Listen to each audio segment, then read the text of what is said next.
ना तो बोलना हो ना चालना हो, पर तुम्हारा अगर रखनी पड़ेगी कोई ना कोई बात। तो भाई सबसे पहले तो मैं आप सभी सम्मानित पत्रकारों का आज प्रेस डे में आने के लिए धन्यवाद करता हूं। और इससे भी सबसे बड़ी बात तो एक हमारे राठी साहब को जाता है इसका सबसे ज़्यादा श्रेय, जो उन्होंने आज पत्रकार डे, नेशनल प्रेस डे मनाया है और हम सब साथियों को यहाँ एकत्रित किया है।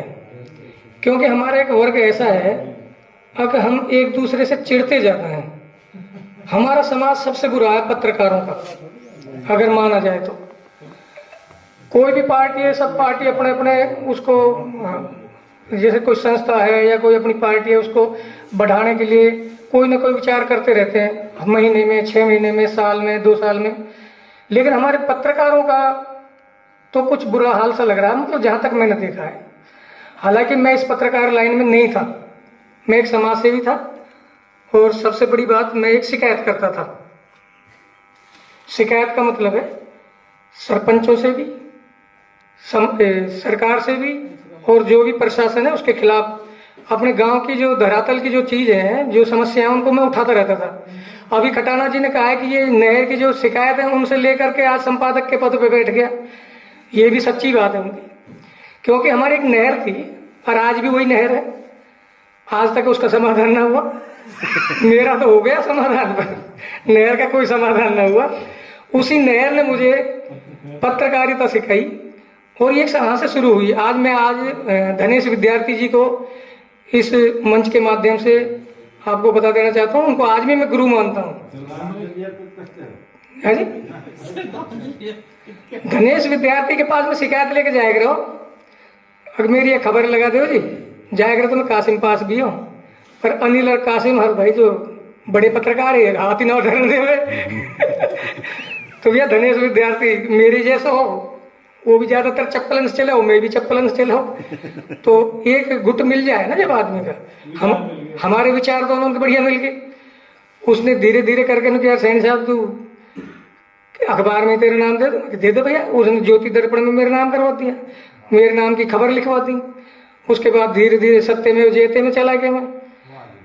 उसके बाद भाई फिर हम एक दिन प्रेस डे में बैठे हैं, तालियां भी बजाते रहे बीच बीच में, आप उत्साह बढ़ाते रहिए। और इसका जो पत्रकारी लाइन में आया हूँ, इसका सबसे बड़ा श्रेय मैं कासिम खान को देता हूँ, ये भी बात मान लेना।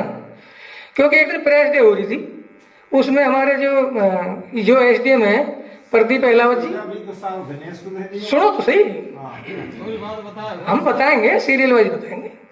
तो हम पत्रकारिता लाइन में तो आई गए हैं, इसमें तो कोई शक नहीं।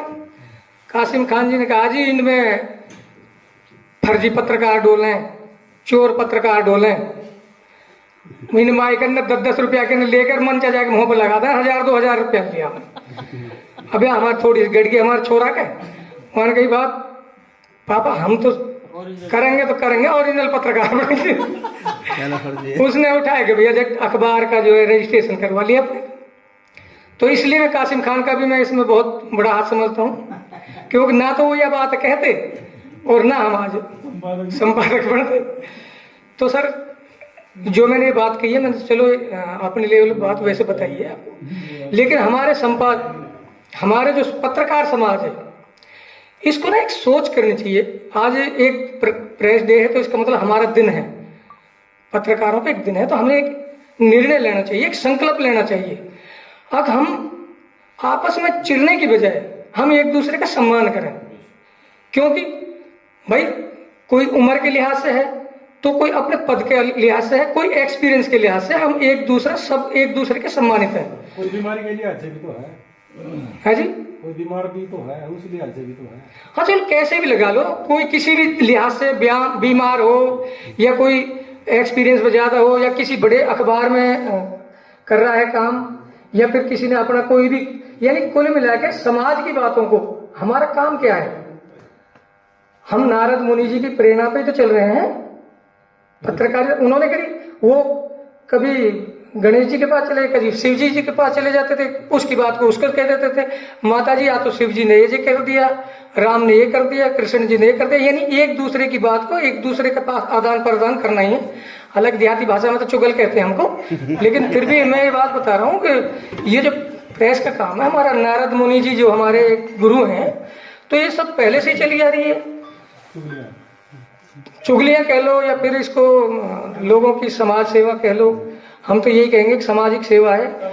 समाज को उठाने का हमारा सबसे बड़ा कर्तव्य है। और सबसे बड़ी बात यह है, हमारे बल पर, यानी जब लास्ट आदमी का ये हो जाए ना कि हमारा कोई भी सुनने वाला नहीं है, ना तो सरकार सुन रही है, ना कोई नेता सुन रहा है, ना कोई आपस में जो मोहल्ले में कोई दादा है वो सुन रहा है, तो कुछ देख लो, कुछ लास्ट हमारा ही एक ऑप्शन रह जाता है, भाई पत्रकार को ही हम लाएं और इसको मीडिया में उछालें इस बात को, तब जाके सरकार भी सुनती है और वहां के दबंग नेता भी सुनते हैं। तो इसलिए हमने अपनी जो ये पत्रकारिता है इसको कुछ इस लिहाज से चलना चाहिए ताकि हमारे ऊपर कोई लांछन न लगा सके। बहुत से पत्रकारों का, चलो हम भी आपस में कह देते हैं यार फलाना आदमी उससे रुपया लिया है, ये गलत बात है, हमें ना कहना चाहिए। हमारे किससे सबसे जो बिजनेस या जो धंधे जो भी वो चल रहा है उसमें सबसे बड़ी बात यह है कि ये पत्रकार निःशुल्क सेवा करता है। आप हमें बताते कौन मानदेय दे रहा है हमको? क्या हमें सरकार मानदेय दे रही है, या कोई सरपंच मानदेय दे रहा है, या कोई एमएलए दे रहा है, या कोई मुख्यमंत्री दे रहा है? जो एग्रीडेटेड है। हमारे बीच में वरिष्ठ अधिवक्ता खलील अहमद जी और वरिष्ठ पत्रकार रहे हैं खलील अहमद जी और श्री सुरेंद्र दुआ जी, प्लीज अपना स्थान आगे कुर्सियां बिछिए तो आप वहां पे ग्रहण करें, आप आगे बैठे, हमारे सम्मानित साथी हैं। अभी जैसे अभय सिंह सैनी जी बता रहे थे कि पत्रकारों में आपसी बहुत जलन होती है। देखो हम भी आप सबके बीच में ही बड़े हुए हैं, ये बात हम